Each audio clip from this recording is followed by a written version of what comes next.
तो मैंने ट्राई किया आज पहली बार कुरकुरे मोमो और सच कहूँ ना तो खाने में बहुत ही टेस्टी था। हाय, तो मेरे पिछले वीडियो में आप लोग देख ही चुके थे कि हम लोग पहुंच गए थे SF रोड कुछ खाने पीने के लिए। तो पहले तो हम लोगों ने वड़ा पाव खाया और उसके बाद हम लोग पहुंच गए इस मोमो की दुकान पे और हम लोगों ने ट्राई किया कुरकुरे मोमो। तो आज मैंने पहली बार ट्राई किया था कुरकुरे मोमो और ऑनेस्टली मुझे इतना ज़्यादा पसंद आएगा ये मैंने सोचा ही नहीं था। बाहर से एकदम क्रिस्पी और क्रंची और अंदर से उतना ही सॉफ्ट, गरम और टेस्टफुल।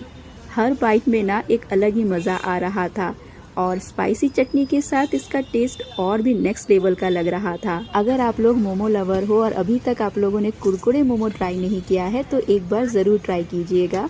शायद मेरी तरह आपको भी ये बहुत ज़्यादा पसंद आए। तो हम लोगों ने 2 प्लेट कुरकुरे मोमो का ऑर्डर दिया था। वैसे हम लोगों को कम से कम 10-15 मिनट वेट करना पड़ा, लेकिन कोई बात नहीं, कभी कभी अच्छी चीज़ें खाने के लिए वेट करना ही पड़ता है। জুন কেমন হয়েছে? ভালো লাগছে?